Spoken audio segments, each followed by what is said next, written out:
I think what people need to understand is, first and foremost, each front has its own specific situation, whether when it comes to the politics, when it comes to society, when it comes to their geographic location, when it comes to their priorities, weak points, strong points, and they have their internal things as well. Like we saw this massive change happening in Syria.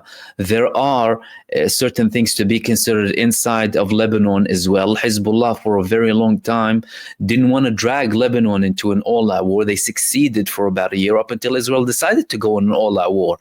And Hezbollah considered the rest of the civilian population and the political echelon as well in Lebanon, because not everyone was for going and supporting Gaza. You see, many countries have a more self-centered approach. And the irony is they wouldn't really have the self-centered approach if it was their country attacked. They would be asking, where are the other countries of the world? And we all know by now that Israel is able to get away with all of this because of the lack of action, the inaction coming from the primarily Arab states surrounding Israel. However, we have participants, and these participants are well known. In the past 15 months, the participants are well known. Of course, the Palestinian resistance, the Lebanese resistance, the Yemeni Ansarullah, the Iraqi resistance, and Iran. It's absolutely correct to also say that, well, if something is agreed upon with Iran, things might change. Things might change. However, based on what we're seeing now, even any sort of understandings with Iran, similar to understanding that the US had with them back in January 2024, when more and more US bases inside of Iraq started to be attacked, when then the Iraqi resistance decided or declared we're no longer attacking American bases inside of Iraq, we're only targeting Israel. That was due to an understanding they had with Iran. Iran definitely has leverage over the sides it supports, but each of them have their own specific and independent approach. And when they decide to participate, they participate on their own accord. That's why we had participation in different timings. For example, the first side that participated was Hezbollah after the Palestinian resistance started Al-Aqsa flood on the 7th of October. It was Hezbollah who participated on the 8th of October as a supporting front, not as a side, a participant in the war. And of course, the situation led to having an all-scale, full-out war afterwards. But in the beginning, Hezbollah were only targeting certain posts and, radar systems. They were important, but they weren't like on an all-out attack. Some of their light missiles were used, but even with that, in the first month, they exhausted 30 to 40% of the army's resources. And to them, that was an achievement because Israel could have deployed all of these forces inside of Gaza. And from the perspective of Hezbollah, well, we lifted some of that pressure up without dragging Lebanon to an all-out war. And similarly, the calculations differ in Iraq, the calculations differ in Yemen and Iran as well. From an Iranian perspective, they will be thinking about their defense capabilities, how much vulnerability they have, their weak points, and how they would use their strategic weapons, and to what extent, and will it be in line with international law, or will it not be in line with international law, like what their enemies do. With Yemen, it's a separate story too. However, from what's happening now and from the behavior that's coming from Israel, well, they're not planning to stop anything. They are planning to continue. The United States is backing them and buying them more and more time with this talk of a ceasefire. The lack of proper action coming from the countries surrounding them, efficient to the level of stopping the war, clearly is not enough. They've had an impact. The participants of the resistance front, they did have an impact, but Israel is still ongoing. Still ongoing with what though? Still ongoing with internal damage. 60% refusal from the reservists, according to Haaretz. people now going to the actual soldiers, telling them not to serve. The word refusing in Israel was like a taboo. Nothing is a taboo anymore in Israel. No one has any faith in the political system, in the military system. The society is divided, and we're on our way to a violent, bloody civil war inside of Israel. And all of Israel's moves is to deflect from that. The Israelis are artists in deflection. They always deflect, deny, deflect, blame your enemy with that of what you do. This is what they always do. However, now it's reaching a point where, well, the countries that have been supporting Gaza will have to make a decision. Are they going to take the same approach that they have taken before, with the levels of attacks, with limited attacks, with only targeting certain areas inside of Israel, with potentially giving time to a deal? Or will we see at some point an all-out coordinated attack on Israel? This is the attack that Israel is most petrified from. An attack where Hizbullah, Ansarullah, the Iraqi resistance, and Iran would be attacking them. 10 to 20,000 missiles all at once. Because clearly they're still supported by the United States. Nothing is stopping them.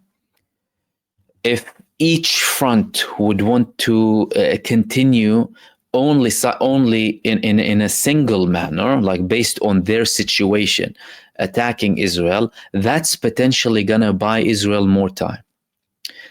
Now, when would that situation change? When might we see a change in the way the resistance fronts are actually attacking Israel? And understand if we're going to see like slight escalations that are very calculated, and will we see something coming all out? I think we're getting closer and closer to that point. Why?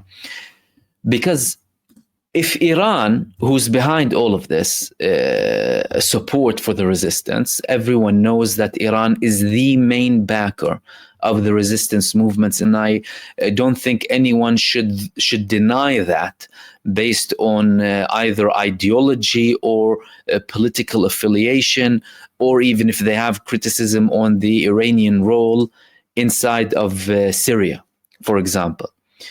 Iran is undeniably the country with the most support for the resistance. They have given the situation time. They've given time, and there was a ceasefire with Lebanon. There are more talks about a ceasefire in Gaza, but fact of the matter is, we're not seeing a genuine will or approach coming from Israel to respect any of that. Even though there's an argument that Netanyahu already secured the following days with potentially a temporary coalition, or with potentially his current allies coming from the far right remaining in his government, because they already accepted a ceasefire in Lebanon. However, judging by the ceasefire in Lebanon, clearly Netanyahu is not ending anything, and that's why they're still with him. That's the other argument that comes here. But in my opinion, I think all of that will be clarified further up until the 27th or towards the end of January. This is where the 60-day period of the ceasefire or the temporary ceasefire agreement with Lebanon will end. Is Israel creating all of this tension now, and creating these tensions, acting like we want to target everyone, targeting the borders, targeting further into Lebanon, killing even people in Lebanon during the ceasefire by using the side agreement they had with the US and trusting that the United States will continue to support them? The US administration, of course, not the people. If you're from the US, don't worry, I know. Perhaps Hezbollah will wait up until the last second and then decide to open an all-out front on Israel again. How will they do it? Will they start from the first beginning, from the first phase, starting to attack only limited locations, or will they restart from the point they finished at? These are two very important things. If Hezbollah starts from the point at which they finished, which is 400 to 500 missiles on central Israel and the central northern part of Israel, that's going to be something that would disable Israel, because Israel had no answer to Hezbollah. Hezbollah, clearly their effectiveness and capability hasn't been affected, whether by the Israeli aggression or by the change in Syria, with all of these attacks on weapons shipments coming from Syria to Lebanon. And they have the capacity to continue in attacking Israel. But they did not want to target certain things inside of Israel where both them and the Israelis knew we're talking about mutual destruction, which are the strategic locations inside of Lebanon, strategic infrastructure, for example, power stations, the airport, and the energy sector.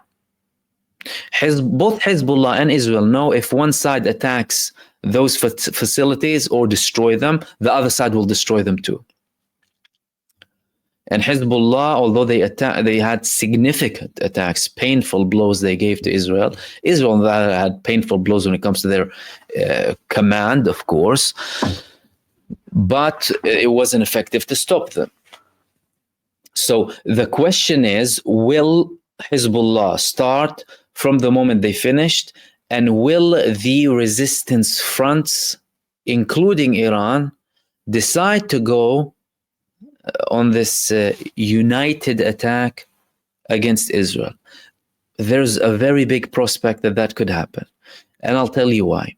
The first reason is we've been here for 14 months talking about this, and we've witnessed a psychopathic, genocidal, terrorist entity that crossed all lines possible and sunk into the lowest lows of barbarism when it comes to Gaza and when it comes to the people of the region, supported by the US administration and other countries as well. These participants in this war who decided to go and show support to those people in Gaza facing a genocide on their own accord, no one forced them to, but simply on the request of the Palestinian resistance, they saw a side that cannot be dealt with. They also saw a side that is constantly escalating. However, they also saw a side, and I'm talking about Israel in the form of Israel, that has constantly become weaker on the military level, become weaker on the political level, become more neglected internationally. It's viewed as a pariah state. No one sympathizes with them. And as a matter of fact, most people are surprised by, why are you being lightweights with them? Why are you treating them so nicely? So the prospect of that happening is high. Yemen are saying that, Ansarullah in Yemen, or the more known as the Houthis, they're saying, escalation might come, a prospect of a sixth phase escalation. Iran were pending a true promise to response. And Hezbollah, we saw how they finished. They finished with hundreds of missiles on central Israel. Even without that, Israel, it's getting destroyed from within. But add the hundreds of missiles on a daily basis from Lebanon, without any effective answer from Israel, that's a catastrophe. And Israel already admits that they don't have an answer to Yemen. It's a tough nut to crack. We don't have something strategic to a level where we can stop these attacks against us. The US forces in the Red Sea, Ansarullah already expelled 3 aircraft carriers. That's something significant. That's something that these aircraft carriers were there to terrorize the people of the nation. Don't even say a word against the US, otherwise we have an aircraft carrier next to us. Yemen told them, you're not intimidating anyone. And these haven't been touched by Iran, by the way. Now imagine if Ansarullah had this, what would Iran do? And even when it comes to Hizbullah, the late Secretary General of Hizbullah, Sayyid Hassan Nasrallah, he said at the time, we will cover the whole Mediterranean if needs be. And we're not like Ansarullah, indicating that Hezbollah even have more force than Ansarullah than in the sea when it comes to, land to sea missiles. All of that is significant. Now, some people might say, well, why haven't they done that? Of course, and no one is really in a position to say, why do these countries don't go on an all-out war? It's not you and me or whatever. It's them. They have their, needs. They know their strengths. They know their weaknesses, and they have their own strategy. You can say it might be wrong or might be right, but, no one really knows. But one thing is that people are saying, why did you give Israel time to do that? Everyone who participated against them. Why did you give Israel time to have a ceasefire talks when clearly they haven't had ceasefire talks? And you give them time to rearm and regroup, and the answer to that is very simple. Any break gives the other side a break. That's number one. So if Israel took a break to rearm itself or try and, get whatever it wants, the other side did. And guess what? Israel is failing at recovery. Why? Because they're having more people refusing to serve. And what does Israel need most? Everyone established by now they cannot end everything and achieve their military war objectives only by the Air Force. Everyone knows that by now. What do they need? They need ground forces. Are they able to get people to fight for them on the ground? 60%, according to Haaretz, are refusing to go and serve now.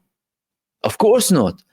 Did the other side manage to recover and get more people to? Of course. Same report in Haaretz said Hamas are regaining their capability in terms of manpower at a very high level. Previous reports said Hamas already recruited the same numbers they lost during the genocide. That is Hamas in Gaza facing a genocide. Now imagine what it's like in Lebanon, imagine what it's like in Yemen, and imagine what it's like in Iran. So who's benefiting from these periods more? Israel or the other groups? And are they doing this as a tactic also to prepare for something potentially longer? All of these are assumptions and questions. Because at the end of the day, even if we get to a ceasefire tomorrow, by the way, that doesn't mean, the battle will end and that's it. No, there's going to be something up until apartheid Israel ceases to exist. Up until that regime and what controls that regime is totally changed. Because Zionism is not compatible with humanity. Political Zionism is political terrorism, is genocide, is ethnic cleansing and supremacy. Fascism doesn't work. Proven recipe of failure. Zionism is fascism. It's supremacy. It's incompatible with humanity, with the 21st century. It's not something that should exist, really. It should be delegitimized. So something should be made illegal.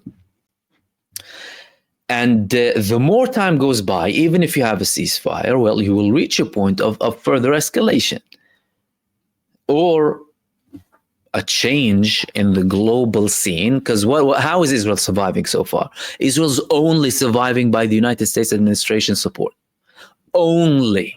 If the United States administration lifted the support of Israel, Israel will die. Simple.